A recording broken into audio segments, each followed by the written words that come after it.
नमस्कार साथियों, स्वागत है बाय बाइट्स के इस शानदार प्लेटफॉर्म पर। जैसा कि आप सभी जानते हैं कि आरयूएचएस बीएससी नर्सिंग की काउंसलिंग चल रही है। अभी 2 अक्टूबर फर्स्ट राउंड की काउंसलिंग में चॉइस फिलिंग का लास्ट दिन था। आई होप आप सभी ने चॉइस फिलिंग कर दी है।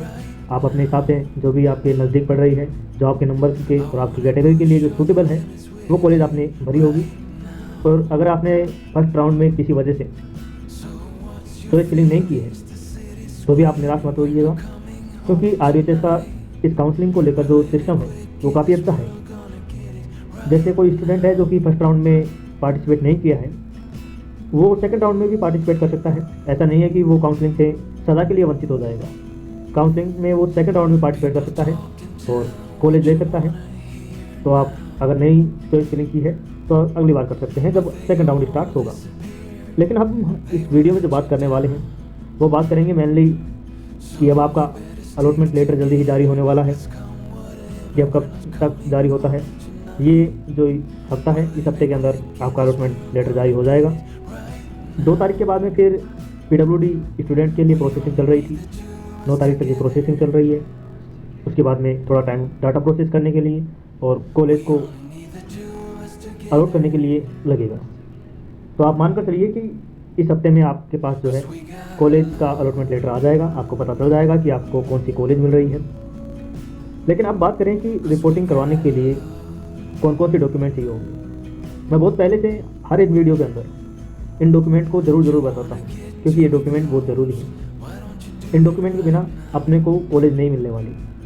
चाहे अपने नंबर कितने ही अच्छे आए हों, चाहे अपने को SMS कॉलेज मिल रही हो, लेकिन अगर अपने पास कोई भी डॉक्यूमेंट मिसिंग है तो अपने को कॉलेज नहीं मिलने वाली। इसलिए डॉक्यूमेंट को संभाल कर रखिएगा। और एक फ़ाइल खरीद लीजिए, 100 रुपये की, 120 रुपये की एक फ़ाइल आती है, कोबरा फाइल। उसके अंदर इन सभी के सभी जो डॉक्यूमेंट हैं इनको स्टेप बाय स्टेप संभाल कर और हर एक डॉक्यूमेंट को अच्छी तरीके से रखिए और ये सुनिश्चित कर लीजिए कि ये डॉक्यूमेंट अपने पास है। इन सारे डॉक्यूमेंट की लिस्ट अपने पास बना लीजिए और हर एक बार चेक कर लीजिए कि अपने पास ये डॉक्यूमेंट है। डॉक्यूमेंट में सबसे पहले बात करें तो टीसी। अगर आप 12th पास हैं अभी तो आपके टीसी 12th पास की चाहिए होगी। और अगर आपने कॉलेज की है, क्योंकि बहुत सारे स्टूडेंट ऐसे भी हैं जो कि बीएससी करने के बाद में नर्सिंग की तरफ मूव कर रहे हैं, तो उनको कॉलेज से टीसी कटवानी पड़ेगी। वहीं से कैरेक्टर सर्टिफिकेट आएगा आपका और वहीं से माइग्रेशन सर्टिफिकेट। ये तीनों के तीनों सर्टिफिकेट ओरिजिनल चलेंगे। टीसी, कैरेक्टर सर्टिफिकेट और माइग्रेशन सर्टिफिकेट ओरिजिनल। वैसे ही 12th की और 10th की मार्कशीट ओरिजिनल चलेगी, डुप्लीकेट नहीं चलेगी। अगर आपके पास किसी कारणवश मार्कशीट नहीं है, खो गई है, या फिर कोई और वजह है कि आपके पास नहीं है, शायद आप कॉलेज कर रहे हो और कॉलेज के बीच में ही आपने ये नर्सिंग का एग्ज़ाम दे दिया हो, अब बीच में आप जो बीएससी है वो छोड़ना नहीं चाहते, इसलिए वहाँ से आप जो है 10th की और 12th की मार्कशीट प्राप्त नहीं कर पाएंगे। लेकिन ऐसी स्थिति में आप जो है डुप्लीकेट मार्कशीट से भी काम चला सकते हैं। ये आप जो है जयपुर से निकलवा सकते हैं कि डुप्लीकेट मार्कशीट। कास्ट सर्टिफिकेट और डोमिसाइल सर्टिफिकेट चाहिए होगा आपको। कास्ट सर्टिफिकेट जो है ये 6 महीने से पुराना नहीं होना चाहिए अगर आपकी कैटेगरी ओबीसी है। SC ST वालों के लिए कास्ट सर्टिफिकेट जो है वो पुराना भी चल सकता है, जबकि जनरल के लिए कास्ट सर्टिफिकेट का महत्व होता नहीं है, तो उनके लिए कोई ज़रूरत नहीं है इसकी।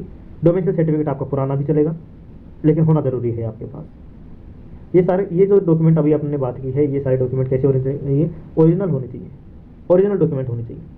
जबकि ये वाले डॉक्यूमेंट अभी मैं आपको बताने वाला हूँ, ये प्रिंट आउट होने चाहिए आपके। जो आपने एप्लीकेशन फॉर्म भरा था उसका प्रिंट आउट होना चाहिए आपके पास। आपका रिजल्ट का होना चाहिए, आपके एडमिट कार्ड का प्रिंट आउट होना चाहिए आपके पास। और जब चॉइस फिलिंग की है आपने उसका भी प्रिंट आउट चाहिए होगा। लेकिन अभी तक चॉइस फिलिंग का जो प्रिंट करने का जो ऑप्शन है वो अभी नहीं आया है।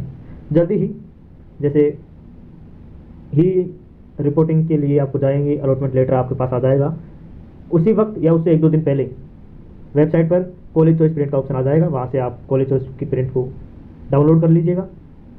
और ये सारे डॉक्यूमेंट अगर आपने अभी तक डाउनलोड नहीं किए हैं तो वेबसाइट पर अभी भी ये अवेलेबल है, आप कर सकते हैं डाउनलोड। ठीक है, आगे बात करते हैं कि अलॉटमेंट लेटर जो अभी इश्यू होने वाला है जल्दी ही, वो आपको चाहिए होगा। उसके बाद में चालान जो 550 रुपये का है, वो अभी भी ऑप्शन अवेलेबल है कि आप चालान का प्रिंट ले सकते हैं। आपकी फ़ोटो और आधार कार्ड की डुप्लीकेट फ़ोटो चाहिए होगी, फ़ोटो कॉपी चाहिए होगी, आधार कार्ड की भी। तो ये सारे डॉक्यूमेंट चाहिए होंगे। सुनिश्चित कर लें कि आपके पास ये डॉक्यूमेंट होने चाहिए, हर हाल में होने चाहिए। और भी कुछ डॉक्यूमेंट है जैसे कि डीडी कैसे बनवानी है, और ये कुछ सर्टिफिकेट हैं, gap certificate, bond certificate, anti ragging certificate और हेल्थ सर्टिफिकेट। मैं आपको बता दूं कि ये सर्टिफिकेट आपको जो है अभी बनाने की जरूरत नहीं है, जब आप कॉलेज में रिपोर्टिंग करवाने के लिए जाएंगे उसी वक्त बनेंगे। गैप सर्टिफिकेट, बॉन्ड सर्टिफिकेट, इन सब सर्टिफिकेट के ऊपर जो है वो भी लिखा जाएगा, कॉलेज का नाम भी लिखा जाएगा। तो जब आपको कॉलेज मिल जाएगी, जब आप कॉलेज में रिपोर्टिंग करवाने के लिए जाएंगे तो आपको टाइम दिया जाएगा एक, उस टाइम में आप ये जो है सारे सारे सर्टिफिकेट बनवा लेंगे। कोई खास इशू है नहीं कि ये बाद में नहीं बनेंगे, इनमें ज़्यादा टाइम लगता है, नहीं ऐसा कुछ नहीं है, टाइम वाइम कुछ नहीं लगता है, आराम से बन जाएंगे, ज़्यादा हेडेक टेंशन लेने वाली कोई बात नहीं है, बहुत चीज़ स्मूथली चलती हैं और स्मूथली होंगी। ठीक है। हेल्थ सर्टिफिकेट, ये हेल्थ सर्टिफिकेट जो है ये स्टेट लेवल पर हॉस्पिटल में बनेगा, आप अपने आसपास से बनवाने की भूल ना करें। ये जो है स्टेट लेवल के जो हॉस्पिटल हैं उनमें ही बनेगा। एंटी रैगिंग सर्टिफिकेट बनेगा, बॉन्ड सर्टिफिकेट बनेंगे, और भी कोई सर्टिफिकेट जो आप कॉलेज अपने अपने हिसाब से बनवा लेती हैं तो वो सब बनेंगे। ठीक है। और बात करें डीडी के बारे में, कि डीडी के बारे में भी बहुत सारे स्टूडेंट को डाउट है कि डीडी क्या होती है। देखो, डीडी जो है एक प्रकार का चेक ही होता है। ये चेक का ये चेक का ये ग्रुप है। देखो, आप इसको ऐसे मान लीजिए कि एक चेक जो होता है उसके ऊपर ये नहीं लिखा होता है कि आप वो चेक किसको दे रहे हैं। जैसे आपने किसी एक व्यक्ति को चेक दे दिया, अब जरूरी नहीं है कि वो व्यक्ति ही उस चेक का यूज करे, उस चेक का यूज कोई भी कर सकता है, दूसरा व्यक्ति भी कर सकता है। लेकिन डीडी के ऊपर आप किसी को चेक देते हैं, डीडी देते हैं, आप किसी को जब डीडी देते हैं तो ये मेंशन करके देते हैं कि ये किसको दे रहे हैं आप। जब आप कॉलेज वालों को डीडी देंगे तो उस पर लिखा होगा कॉलेज का नाम। इसीलिए चेक और डीडी में बस इतना सा फर्क होता है कि चेक के ऊपर नाम नहीं लिखा होता है जिसको अपन दे रहे हैं, और डीडी में ये नाम वगैरह लिखा हुआ होता है कि ये जो डीडी है ये उसको दिया जा रहा है, ये अमाउंट उसको दिया जा रहा है। ठीक है। और ये बैंक से बन जाती है, जिस भी बैंक में आपका अकाउंट है उसी अकाउंट से ये डीडी बन जाती है, कोई ज़्यादा बड़ी इशू वाली बात नहीं है इसमें भी। ठीक है। तो ये सारी बात थी, अपन ने बात कर ली है, रिपोर्टिंग के बारे में बात की है कि रिपोर्टिंग करवाने के लिए इन सारे डॉक्यूमेंट को ले जाएंगे आप, आपके पास ये सारे सारे डॉक्यूमेंट होने चाहिए। और भी अपन टाइम टाइम पर अपडेट देते रहेंगे, जैसे भी आपकी रिपोर्टिंग के लिए या अलॉटमेंट लेटर के लिए कोई भी न्यूज़ आती है आप तक पहुँचा दी जाएगी जल्दी से जल्दी इस चैनल पर। और आरएचएस के लिए एक अलग से अपने पास प्लेलिस्ट बनी हुई है अपने चैनल पर, आप वहाँ पर जाइए, पिछले साल के वीडियोज़ भी देख सकते हैं, उसमें डीडी कैसे बनवाई गई है, सारी चीज़ें पहले से बताई हुई हैं, आप वहाँ से भी देख सकते हैं। और चैनल को सब्सक्राइब कर लीजिए, क्योंकि ये सारे वीडियोज़ आप ही के लिए बनाए जा रहे हैं, आप ही के लिए इतनी मेहनत हो रही है, और आपको आगे भी ये चैनल हेल्प करने वाला ही रहेगा। फर्स्ट ईयर में सोशियोलॉजी की क्लास जो हमने ली थी उसको देखिए, आपको कैसी लग रही है कमेंट करके बताइए। अच्छी लग रही है, आपको समझ में आ रहा है, हम उस सीरीज़ को आगे बढ़ाएंगे, हौसला मिलेगा हमें भी कि आपको समझ में आ रहा है, तो उस सीरीज़ को आगे बढ़ाएंगे और उस पर और प्रोसेस करेंगे, और भी नए नए चैप्टर पढ़ाएंगे, नए सब्जेक्ट लेकर आएंगे आपके लिए, आप वहाँ पर देखिएगा। ठीक है, मिलते हैं नेक्स्ट वीडियो में किसी और अपडेट।